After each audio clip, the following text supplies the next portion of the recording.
విద్యారంగం ప్రక్షాళన ఎప్పుడు సీఎం గారు క్వశ్చన్ మార్కు. 2 ఏళ్లు దాటిన ఏది నీ ప్రోగ్రెస్? రెచ్చిపోతున్న ప్రైవేటు విద్యా సంస్థలు, లక్షల్లో ఫీజులు కోట్లలో దందా, ప్రైవేటు రంగానే ప్రోత్సహిస్తుంది. విచ్చలవిడిగా ప్రైవేటు స్కూళ్లను అనుమతులు నిబంధనలకు విరుద్ధంగా పర్మిషన్లు, కార్పొరేటర్ల చేతుల్లో దేశ భవిష్యత్తు, కార్పొరేట్ల చేతుల్లో దేశ భవిష్యత్తు పెడుతుంది. ప్రభుత్వ తీరుపై విద్యావేత్తల ఆవేదన. అయితే ఇక్కడ బడుల గురించి వచ్చింది కదా, రేవంత్ అన్న విద్యారంగ ప్రక్షాళన గురించి మాట్లాడింది కదా. ఒక చిన్న వార్త నేను చెప్పే ప్రయత్నం చేస్తా. ఎందుకంటే కార్పొరేట్లకు విద్యా వ్యవస్థను దోషపెడుతున్న రేవంత్ రెడ్డి మార్గంలో ఒక ఆయన నడుస్తున్నాడు. సో ఒక ఆయన నడుస్తున్నది పేదోళ్లకు సాయం చేయలేనాడు, పేదోళ్ళ బిడ్డల బతుకులు మార్చలేనోడు, పేదలకు ఈ ప్రైవేట్ స్కూళ్ళ భారం పెంచి పేదోళ్లకు ప్రభుత్వ పాఠశాలలో చదువులు కానీ మౌలిక వస్తువులు కానీ లేకుండా పిల్లలు అంటారు తల్లిదండ్రులు సచ్చైనా ముక్కలు అంటారు రెక్కలు ముక్కలు అయిపోయేలా కష్టం చేసినా సరే పిల్లలకు ఫీజులు కట్టాలి. ఆ ఫీజులతోని ఒక్కొక్క దొంగనా కొడుకు కార్పొరేట్ స్కూల్ పెట్టుకొని దండిగా బతకాలని చెప్పేసి మా మునుగోడు ఎమ్మెల్యే కోమటిరెడ్డి రాజగోపాల్ రెడ్డి చాలా ప్రయత్నం చేస్తుండు. ఆ ప్రయత్నాన్ని నేను ఛేదిస్తానికి అరే కార్పొరేట్ స్కూళ్లకు ఇంత దోపిడీ చేస్తానో ఒక మంచి గవర్నమెంట్ స్కూల్ కట్టాలి చండూరులో అని చెప్పేసి నేను పెద్ద ఎత్తున ప్రయత్నం చేసిన, ఆయన పైన పోరాటం చేసిన. ఇంతకు మించి మనం చేసిన మిస్టేక్ ఏంటంటే పేదోళ్లకు ఉచిత విద్య రావాలి, మంచి విద్య రావాలి, నాణ్యమైన విద్య రావాలి. నీ వెనకంగా తిరిగే దొంగనా కొడుకులకు అలా కార్పొరేట్ స్కూళ్ళ కోసం మా పేదోళ్ళ బతుకుల మన్ను పోయకని చెప్పేసి నేను నిరసన చేసిన. అది 2024 సెప్టెంబర్ నెలలో చేసిన నాకు గుర్తు. నాకు అనిపిస్తుంది రాజగోపాల్ రెడ్డి నువ్వు మునగాడైన ఎమ్మెల్యే అనుకున్నా, దద్దమ్మ ఎమ్మెల్యేగా నాకు అనిపిస్తాను. సో 2024లో నేను విద్యా వ్యవస్థ కార్పొరేట్ చేతులకు పోతుంది. మా మునుగోడు కాన్స్టిట్యూన్సీలో 50,000 1,00,000 మంది స్టూడెంట్స్ చదువుకుంటారు దగ్గర దగ్గర. వాళ్ళ బతుకులు మార్చరా నాయన అంటే నువ్వు నాయనకన్నా తిరిగే లంగరకు నువ్వు ఎదురు మాలుతావా, వాళ్ళు నా బూట్లు నాకుతురు, నా ఇంగిలి మెత్తుతుంటారు అని చెప్పేసి అక్కస్తోని మరి కేసు పెట్టిందంట. 2024 కేసు 2025లో పడింది. మళ్ళీ నాకు ఎప్పుడు తెలిసి నాకు నిన్ననే తెలిసింది. రేపు పొద్దుగాల కోర్టుకు పోవాలి. ఇలా నాకు న్యూస్ తెలిసింది. కేసు ఇన్సిడెంట్ 2 ఏళ్ళు అవుతుంది. కేసు అయింది, ఎఫ్ఐఆర్ అయింది, కోర్టులో పడ్డది, రేపు హియరింగ్ రావాలట. నాకు నిన్న మన చండూరు కోర్టు కానిస్టేబుల్ అంటే ఒక ఆయన నాకు ఫోన్ చేసింది. మరి ఏం కేసురా నాయన ఏం కేసు అంటే చెప్పలే. నేను తర్వాత ఎఫ్ఐఆర్ నెంబర్ అనుకుంటే ఈ రేవంత్ అన్న విద్యారంగ వ్యవస్థ కార్పొరేట్ సంస్థల చేతుల్లోకి, ఈ కార్పొరేట్ విషనాగుల చేతుల్లోకి పోతుందని బాధపడుతురుగా. సో గట్ల మా మునుగోడు కాన్స్టిట్యూన్సీలో పేదోళ్ళు చాలా మంది ఉన్నారు, లక్షల మంది పేదోళ్ళు ఉన్నారు. బువ్వక లేక పిల్లల్ని చదివించడమే లక్ష్యంగా పెట్టుకొని రూపాయి ఊడేసుకొని పస్తులుండి పిల్లల్ని చదివిస్తారు. అసలు వాళ్ళ కోసం ఒక మంచి స్కూల్ కావాలి, ఇంటిగ్రేటెడ్ స్కూల్ కావాలి, వీళ్ళు చేతనైతే చెయ్యి, లేకపోతే ఆ గురుకులనో ఏదో ఒక స్కూల్ ఇరని ఆయన అన్ని ఆ దొంగనా కొడుకులు కార్పొరేట్ స్కూల్ నడుపుకుంటా నల్గొండకో ఇంకో కాడుకో తరలిస్తారు. ఆ దొంగనా కొడుకులే రాజకీయాలు చేస్తారు. మరి మా బతుకులు మార్చేందుకు ఎమ్మెల్యే అయినావు తప్ప నీ వెనక తిరిగే దొంగనా కొడుకులు కార్పొరేట్ స్కూల్ కాపాడతానికి కాదు కదా అని చెప్పేసి నేను నిరసన చేసిన. మా సన్నాసి మరి కేసు పెట్టినట్ట ఒకసారి చూడు, దొంగ కేసులు. ఇగో మహేష్ గాడ్సే ఎఫ్ఐఆర్ నెంబర్ వేసారు. అయితే ఇప్పుడు మా ఎస్హెచ్ఓ గారు పెట్టినట్టు 2024 ఇది ఎఫ్ఐఆర్ అయ్యింది. ఎప్పుడో ఒకసారి చూసుకోండి. ఫైలింగ్ డేట్ వచ్చేసి 29/5/2025 అయింది. ఫైలింగ్ నెంబరు, రిజిస్ట్రేషన్ ఇదంతా ఇచ్చేసాం. రిజిస్ట్రేషన్ డేట్ వచ్చి 29/5/2025. ఇన్సిడెంట్ వచ్చేసి 2024 అది సెప్టెంబర్ మాత్రం జరిగింది. ఇప్పుడు జరిగిన ఇష్యూ ఏందని ఒకసారి నేను చూపిస్తా. ఇక వీళ్ళు పెట్టిన కేసు 2 సెక్షన్లు పెట్టిరా. బిఎన్ఎస్ సెక్షన్లు వచ్చేసి 123 సబ్ క్లాస్ 2 292 ఈ 2 సెక్షన్లు పెట్టిరు. ఇక ఏముంది ఈ సెక్షన్లు అని ఒకసారి నేను చెక్ చేసిన. Nature of abuse, wrongful restraint అంట, పర్సనల్ లిబర్టీ అబ్స్ట్రక్టింగ్ మూవ్మెంట్ అంట. తర్వాత టైప్ ఆఫ్ యాక్ట్ వచ్చేసి stops and individual from moving, అంటే రోడ్డు మీద మనం చేసినది. రోడ్డు మీద వీళ్ళందరినీ మనం ఆపేసినాం, వాళ్ళందరినీ డిస్టర్బ్ చేసినాం అని చెప్పేసి ఈ సెక్షన్ పెట్టిరు. ఇక దీనికి 1 నెల జైలు అన్న పోవాలంట, లేదంటే 5,000 పైసలన్నా కట్టాలట. మరి నువ్వే ఇవ్వాలి, రాయగోపాల్ రెడ్డి ఆ పైసలు నువ్వే మరి 5,000 ఇచ్చేది జాగ్రత్త. నెలకు మిత్తితో కలిపి నేను 2 నెలలు జైల్లో వండ పెడతా. నన్ను నెల జైల్లో వండ పెడతాము కానీ నేను 2 నెలలు జైల్లో వండ పెడతా, మిత్తి కట్టిస్తా. సో నాకు అలవాటు ఉంది మిత్తి కట్టించేది. నీకు సొమ్ము ఉందని ముడతానేమో, కానీ చట్టం సొమ్ము ఉన్నోడికి అంతే, సొమ్ము లేనుడికి అంతే, మురుగు ఒక జరంతా. ఇక తర్వాత హయ్యర్ డ్యూ టు లిబర్టీ ఇన్ఫ్రిచ్మెంట్ అంట. Example blocking some once lawful path. ఎవడన్నా జనరల్గా పోయేటోని వాడు పోయే రూట్ని మనం అబ్స్ట్రాక్ట్ చేసి వాడిని ఆపడం, రోడ్డు మీద మనం కూర్చోడం అనేది వీళ్ళు పెట్టరు. అయితే నేను చేసింది ఎక్కడ అసలు, నేను ఇదంతా జరిగింది 2 minutes కూడా రోడ్లో లేను. అది నేను సింగిల్గానే ఉన్నాం, వల్ల మిగతా వాళ్ళతో మన సంబంధం లేదు. సింగిల్గా కూర్చుంటేనే రోడ్డు మొత్తం బ్లాక్ చేసినమాట మనం. ఇంకా మరి అంత పెద్ద అంతరాయం వచ్చింది. తర్వాత ఈవినింగ్ దాకా నాకు పోలీసులు సహకరించరు, ఆడనే ఉన్నారు. మన ఇప్పుడు పోలీసు వాళ్ళు నెలల జీతం వస్తుంది అంటే పేదోళ్ళు, ఇప్పుడు మీరు ఏ పేదోళ్ళకైతే కార్పొరేట్ స్కూళ్ళు పెట్టి వాళ్ళు చిత్రహింస పెడుతున్నారు, వాళ్ళ కోసం కూర్చున్నారు కదా. వాళ్ళు రూపాయి పప్పు మీద ఉప్పు మీద ట్యాక్స్ కడితే మీ పోలీసులకు జీతాలు వస్తున్నాయి. మీరు మా జీతగాలనే విషయం మర్చిపోయి రాజగోపాల్ రెడ్డి జీతగాలనే విషయం మరి మీకు ఎట్లా గుర్తుకొస్తుంది మాకు అర్థం కావట్లే. సో మీరు పెట్టే దొంగ కేసులు జనాలు చూసి సిగ్గుపడతారు, మిమ్మల్ని మీ మీద ఉన్న గౌరవాలు కూడా పోతున్నాయి. సింపుల్గా చెప్తాను. అయితే ఇది ఒక సెక్షన్. ఇంకో సెక్షన్ వచ్చేసి పబ్లిక్ న్యూసెన్స్ పెట్టారట. Public interest nuisance act of effecting public welfare అట, ఫైన్ 1000 రూపాయలు అట. Lower general public inconvenience blocking A lane that inconveniences people. So మొత్తానికి వీళ్ళు ఒకడేమో మునుగోడులో పెట్టిన కేసు ఏమో ఒక రకమైన కేసు, అదేంది పోలీసు వాళ్ళని కొట్టిన కేసు పెట్టారు. ఇదేమో రోడ్డు మీద జనాలు డిస్టర్బ్ చేసిండు, పబ్లిక్ న్యూసెన్స్ చేసిన పెట్టారు. మళ్ళీ నాకు కేసు అయినట్టు నాకు ఏదున్నా రేపు కోర్టుకు పోయిందాక నాకు కేసు అనే విషయం కూడా నాకు చెప్తలేరు. ఎస్ఐలు సిఐలు నా నెంబర్ బ్లాక్ చేసుకుంటారు, నేను ఫోన్ చేస్తే ఎత్తాడు. మరి మీరు పబ్లిక్ కోసం పని చేస్తురా, ఎమ్మెల్యే కోసం పని చేస్తురా, మీరు జనాలకు జీతగాలనుకుంటారా, రాజగోపాల్ రెడ్డి ఒక్కరికే జీతగాలనుకుంటారా అర్థం కాలేదు. నేను ఏ వస్తువు కొనుక్కొచ్చా రూపాయి ట్యాక్స్ కడతా, ఆ ట్యాక్స్లో మీకు జీతం వస్తుంది. నాకు ఆన్సర్ ఇవ్వాలి మీరు. ఎవడు పెట్టిండు కేసు, ఎందుకు పెట్టిండు, ఏ పర్పస్ పెట్టిండు, మరి ఎఫ్ఐఆర్ అసలు ఇన్సిడెంట్ ఎప్పుడైంది, ఎఫ్ఐఆర్ ఎప్పుడైంది, ఎవడు పిటిషన్ ఇచ్చిండు, పోనీ పబ్లిక్ న్యూసెన్స్ చేసినట్టు కదా, సాక్ష్యాలు ఉన్నాయా, ఇవన్నీ కావాలి కదా.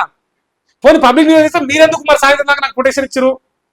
సాయంత్రం దాకా ఆడినవారు కదా, ఆడనే ప్రొటెక్షన్ ఇచ్చారు కదా. మరి పబ్లిక్ న్యూసెన్స్ చేసిన దొంగ నా కొడుకులు ఆ రోజు ఏతో పడ్డలు మస్తు ఉన్నారు, వాళ్ళు ఎందుకు ఏం బికలే. పోనీ ఇది పక్కన పెడదాం.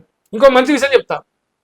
మరి ఏ విషయంలో ఈ కేసు, మా రాజగోపాల్కి నాకు ఇంటి పక్కల పంచాయతా, గెట్టు పక్కల పంచాయతా, ఏం పంచాయతీ ఉంటే నా మీద కేసు పెట్టినది ఒకసారి 2024లో ఇన్సిడెంట్ 2025 కేసు పెట్టింది కదా.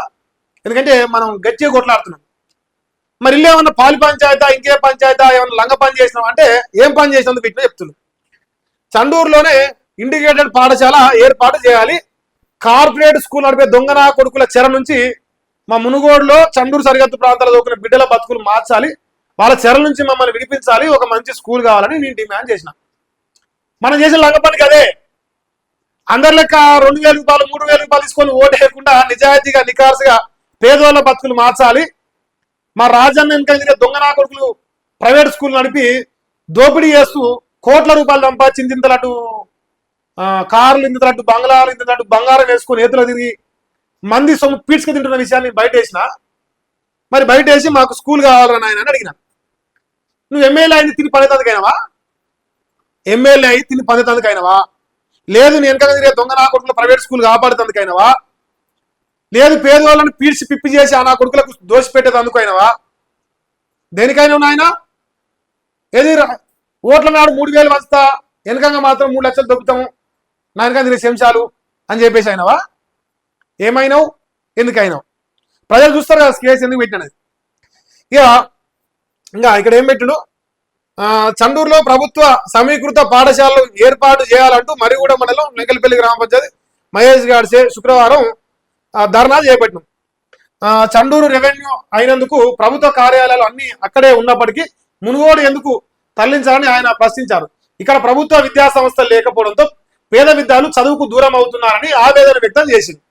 ఇంతకంటే నేను చేసిన లంగ పని ఏమన్నా చూపి సిగ్గిలేనోడా, పనికి మాలినోడా, సన్నాసి, దద్దమ్మ, రాజగోపాల్ అని అడుగుతున్నా. ముసలోడా 6 పదులు దాటిన ముసలోడు నీకే అంత రోషం ఉంటే నాకెంత రోషం ఉండాలి? నీ వయసులో సగం లేదు నాకు. పేదోళ్లకు ఒక గవర్నమెంట్ స్కూల్ ఇరా బాబు అని అడిగిన. ఎమ్మెల్యే కూడా అడిగిన, రోడ్డు మీద పోయే పూరంబోకని అడగలే, ఆ స్థాయిలో కూర్చున్న వ్యక్తిని అడిగిన. నేను ఒక్కనే ధర్నా చేసిన, నేను ఒక్కనే సైడ్ కూర్చున్నా, నేను ఒక్కనే పొద్దుగులు దీక్ష చేసిన. మరి సన్నాసి అప్పుడు తెలియదు కేసు పెట్టేది, ఎప్పుడో అయితే 2 కేసు పెడతావా? ఈ పనికిమాల పనులు బంద్ చేయి. నేనేమంటానా, నువ్వు ఇవాళ అనుకుంటున్నావు దెబ్బ కొడుతున్నా, ఇంత ఇంత కథలు ఎందుకు? నువ్వు మంచోనే కదా, ఎంత ఎర్రి కథలు ఎందుకు? సాపుగా ఒక మంచి స్కూల్ పెడితే అయిపోయా. ఒకవేళ ఆ స్కూల్ పెట్టేందుకు ఒక మంచి ప్రభుత్వ పాఠశాల చండూరులో ఏర్పాటు చేసేందుకు నీకు నా మీద కేసులు పెడితే చాలు అంటే, మా ప్రజల కోసం ఆ స్కూల్ కోసం నేను 365 రోజులు జైలు పడుకోవడానికి సిద్ధం. లేదు ఒకవేళ ఆ స్కూల్ వస్తే నన్ను చంపినా సరే ఆ స్కూల్ ఇస్తా అంటే నేను చావడానికి కూడా సిద్ధం. చెప్తానగా రాదు కాబట్టి నీ ఆత్మ శాంతించాలంటే, నీ ఈగో సాటిస్ఫై కావాలంటే ఒక మంచి స్కూల్ ఏర్పాటు చేస్తా, మునుగోడులో పేదోళ్ళ బతుకులు మారుస్తా, మంచి ప్రభుత్వ పాఠశాల ఏర్పాటు చేస్తా, నా వెనక దొంగ నా కొడుకులు పండబెట్టి ముడిమి తన్ని ప్రైవేట్ స్కూల్ బంద్ చేపిస్తా, మంచి ప్రభుత్వ పాఠశాల ఏర్పాటు చేస్తాని నువ్వు చెప్తే నీ వెనక తిరుగుతాను, నీ సిద్ధం. దొంగ సన్నాసుడ దమ్ము లేక దద్దమ్మ లెక్క దొంగ కేసులు పెడతాను, సిగ్గు చేరం లేదా నీకు? ఏ ఎంపీకైనా ఎమ్మెల్యే తిరిగి ఫలితానికైనావు. బడడితే కేసు పెడితే బద్మాషిగా నువ్వేం ఎమ్మెల్యేవి? బడడితే బడి ఇవ్వాలి, లేదు ఎందుకేమో సమాధానం చెప్పాలి. దొంగ నా కొడుకుల్ని ప్రైవేట్ స్కూల్ ఉన్నాయని చెప్పేసి ఆ దొంగ నా కొడుకులు ఎగేస్తే నువ్వు కేసులు పెడితే నేను భయపడతానా? ఎన్ని పెట్టినావు ఇప్పటికీ? ఏమైనా ఉనికిన్నా? సిగ్గు లేకుండా పోలీసులు పెట్టిస్తున్నావు కేసు, దమ్ముంటే నువ్వు పెట్టరాదు? దద్దమ్మవా మునగానం అని చెప్తావు కదా, మరి దద్దమ్మ లెక్క దొంగ కేసు పెట్టాను. మరి చెప్పు, ప్రైవేట్ స్కూలే బాగుపడాలి, పేదవాళ్ళు చావాలని చెప్పు. ఓట్ల నాడు మాత్రం వస్తా 5,000 ఇస్తా, నయ్య జాగిరి 100 కోట్లు సంపాదించిన, ఆ 5,000 తప్ప మీకు చదువులు చక్కగా చెప్పని చెప్పు. మరి అట్లా సిగ్గు లేదు. 2 ఏళ్ల తర్వాత వచ్చి కేసు అంటాడు. నేను బతుకు పాడుగాను. ఈ స్కూల్ విషయంలో మాట వీళ్ళు చేసిన పని ఏంది? అసలు ఎందుకు గెలికిరు మనల్ని?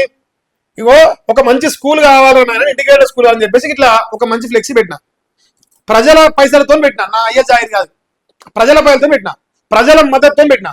దొంగ నా కొడుకు లెక్క నీ దొంగ నా కొడుకులు చించేదాన్ని, దాన్ని చించితేనే నేను చేసిన. మరి ఈ చించిన కొడుకుల మీద కేసు కాదు, ఎందుకంటే నీ ఎంగిలి మెతుకు తింటారు ఆ కొడుకులు, నేను తినను కదా మరి అట్లా. సో మిస్టర్ రాజగోపాల్ రెడ్డి గారు, నేనేం చెప్తా అంటే, నువ్వు ఇలా దెబ్బ కొట్టినావు, నేను తీసుకుంటున్నా. పేద ప్రజల కోసం నా మునుగోడులో ఉన్న బిడ్డలు వాళ్ళ బతుకులు మారాలి, చదువుకోవాలి, మంచిగా నాలుక జ్ఞానవంతులు కావాలని చెప్పేసి నేను కోరుకొని నేను తట్టుకుంటాను నువ్వు కొట్టే ప్రతి దెబ్బ, నీకు లొంగకుండా. ఎందుకంటే నేను ఒక్కరిని ఇబ్బంది పడ్డా 2 లక్షల మంది ప్రజలకు న్యాయం జరుగుతుందని. ఎందుకంటే నువ్వు వీకేది ఏం లేదు కదా, ఇంతసేపు ఈ డంబాసారం తప్ప నువ్వు ఏ అభివృద్ధి చేసేది లేదు కదా. సో అవన్నీ గల్లా బట్టి అడుగుతున్నానని ప్రజలు అనుకుంటారు. కాబట్టి నేను ఒకటే చెప్తున్నా, ఇవాళ నువ్వు కొడుతున్నావు, నేను తీసుకుంటున్నా, నా దగ్గర దమ్మున్నది. రేపు నీవు కొడతా, నువ్వు ముసలు అయినా ఉంటావో పోదో నాకు తెలియదు. నేను ఆ కుర్చీలో కూర్చున్న రోజు నీకు కాకపోతే నీ తర్వాత ఇంకోడని వస్తే నీ వంశంలో నీ కొడుకో నీ మనవడో నీ మునిమాడో ఇంకొకటి వచ్చినా మిత్తితోని సగా తేలిస్తా, అది మాత్రం రాసి పెట్టుకో. మిత్తితోని కల్పిస్తా. ఒక పేదోళ్ళ కోసం, పేదోళ్ళ బతుకులు మార్చడం కోసం ఒక మంచి స్కూల్ కావాలని అడిగితే కుట్రతోని దొంగ కేసు, దొంగ నీ అన్న ఒక దొంగ, నీ అన్న ఉచ్చవోసి కొట్టిను, నువ్వు అక్రమ కేసులతో కొడతాను. ఇవన్నీ మా ప్రజలు గమనిస్తున్నారు, మా బీసీ బిడ్డలు గమనిస్తారు. నేను వెనక తిరిగే సిగ్గిదాపిన వాళ్ళకు లేకపోవచ్చు, మాకైతే ఉంది ఆత్మగౌరవం. గ్యారంటీ రాసి పెట్టుకో, ఎట్టి బస్సులో దీనికి మూల్యాన్ని చెల్లించుకుంటావు. నాకు చిన్నప్పటి నుంచి మిత్తితో ఇచ్చే అలవాటు ఉన్నది, నీకు ఖచ్చితంగా మిత్తితో చెల్లిస్తా. ఒకవేళ దమ్మున మునగాని అయితే ఆ స్కూలు ఏర్పాటు చేసి నువ్వు 100 కేజీలు పెట్టుకో, నీ ఆత్మశాంతి కోసం ఇంకా నువ్వు ఏం చేయాలో చేస్తా. పనికి మాలిన సన్నాసి బడి చేత కాదు కానీ ఈ బద్మాష్ చేత మాత్రం చేతనది, దొంగ కేసులు పెడతాను. ఇంకోటి పోలీసులకు కూడా ఒక చిన్న విషయం చెప్తాను. మీరు జీతగాళ్ళు మాకు ఎవరు? మీరు మాకు జీతగాళ్ళు. మా ఫోన్లు రెస్పాండ్ చేయాలి. మా ఫోన్లు బ్లాక్ చేస్తే మీరు సన్నాసులు లెక్క చూస్తారు జనాలు.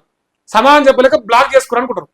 సమాధానం చెప్పాలి, ఏం తప్పు జరిగింది, ప్రజల కోసం చేసినావా, ఇంకేమైనా పనికి మాలిన పనిలా కేసులు పెట్టిరా, ఇది ప్రజలకు విషయాలు చెప్పాలిన బాధ్యత నా పైన ఒక జర్నలిస్ట్గా.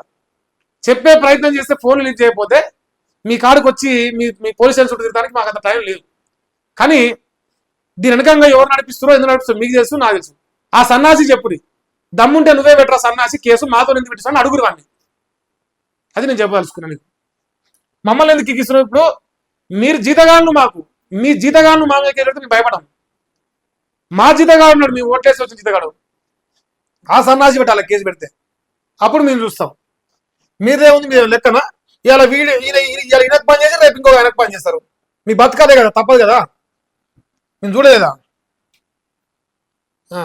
మరి రేవంత్ రెడ్డి అట ప్రోగ్రెస్ అట, ఈడ పొడుస్తాను ఆడ పొడుస్తాను, అన్ని తీరులో పొడుస్తారు ప్రోగ్రెస్. ఈ రాష్ట్రంలో ఏడ కూడా ఒక్క ఇంటిగ్రేటెడ్ స్కూల్ అట్లా 2 ఏళ్ళు అయింది. నేను దీక్ష చేసే సంవత్సరం వరకు అవుతాను.